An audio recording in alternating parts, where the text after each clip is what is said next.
हरे कृष्णा। आज के इस वीडियो में हम आपके लिए लेकर आए हैं शिव भक्त की बहुत ही सुंदर कथा।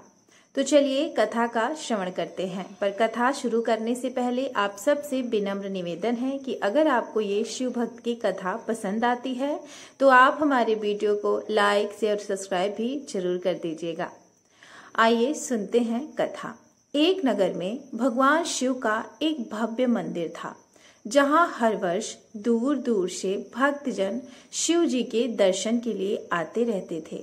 श्रावण का महीना था। दूर दूर से कांवड़िए कांवड़ लेकर भगवान शिव को जला अभिषेक करने आए हुए थे। मंदिर का परिसर भक्तों की भीड़ से भरा हुआ था। तभी अचानक आकाश में बिजलियां हुई और सोने का एक थाल उतरा। उसी के साथ एक भविष्यवाणी हुई कि जो कोई भगवान शिव का सच्चा भक्त और प्रेमी होगा उसी को यह थाल मिलेगा। मंदिर के परिसर में उपस्थित सभी लोगों ने यह भविष्यवाणी सुनी। धीरे धीरे सभी इकट्ठे हो गए। जो लोग मंदिर की व्यवस्था देखते थे उन्हें तो अपने ऊपर पूरा विश्वास था कि यह थाल तो हमें ही मिलेगा, इसीलिए वे सबसे आगे जाकर खड़े हो गए। सबसे पहले एक पंडित जी आए और बोले, देखिए मैं प्रतिदिन महादेव का अभिषेक करता हूँ, अतः मैं ही भोलेनाथ का सबसे निकटवर्ती प्रेमी और भक्त हूँ, इसीलिए थाल मुझे ही मिलना चाहिए। इतना कहकर पंडित जी ने थाल उठाया। जैसे ही पंडित जी ने थाल उठाया, थाल पीतल का हो गया। यह देखकर पंडित जी बड़े लज्जित हुए। उन्होंने थाल यथावस्थान पर रख दिया और वहां से निकल गए। इसी प्रकार वहां उपस्थित सभी पंडितों ने खुद को आजमाया, लेकिन शायद उनमें से कोई भी शिव जी का सच्चा भक्त नहीं था। उन्हें भी थाल यथास्थान पर रखकर चले जाना पड़ा। इसके बाद उस नगर के राजा का आगमन हुआ। राजा साहब आगे आए और बोले, मैंने महादेव के मंदिर में बड़ी भारी दान दक्षिणा दी है, इसीलिए यह थाल मुझे ही मिलना चाहिए। इतना कहकर राजा साहब आगे बढ़े और थाल उठाया। जैसे ही राजा जी ने थाल उठाया, थाल तांबे का हो गया। यह देखकर महाराज भी लज्जित हुए और थाल यथास्थान पर रखकर एक तरफ खड़े हो गए। इसके बाद इस तरह एक से बढ़कर एक दानवीर और महात्मा और अपने आप को भक्त कहने वाले बहुत सारे लोग पधारे। थाल उठाया, लेकिन किसी के हाथ में कुछ और किसी के हाथ में कुछ और हो गया, लेकिन सोने का थाल नहीं रहा।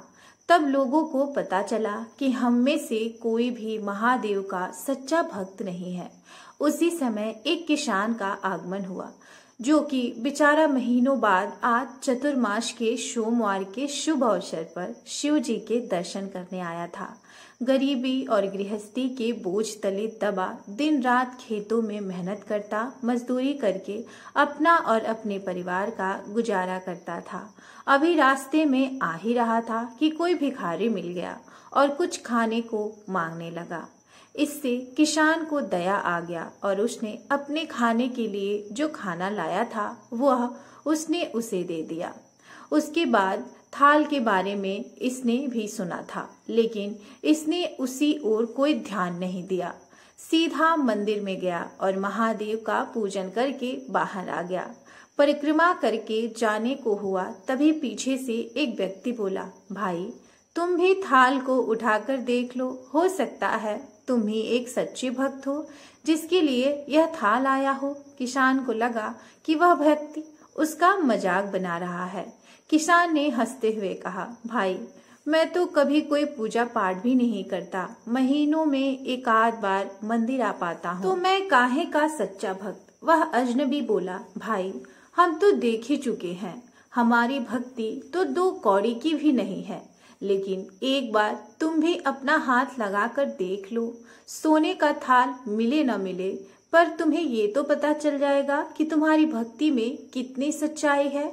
लोगों के बहुत आग्रह करने पर आखिर उस भोले भाले किसान ने जाकर थाल उठा ही लिया। जैसे ही उसने थाल उठाया, लोगों के आश्चर्य का ठिकाना ही नहीं रहा। सोने का थाल रोशनी में चमकने लगा। यह देख सब लोगों में खुशियों की लहर दौड़ गई।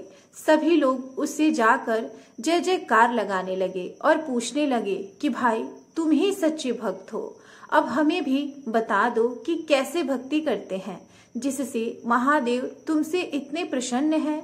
तो किसान बोला, भाई मैं कोई भक्ति नहीं करता, मैं केवल दिन भर खेतों में काम करता हूँ, थोड़ा समय निकालकर जरूरतमंदों की मदद करता हूँ, इसके अलावा मैं कोई विशेष कार्य नहीं करता।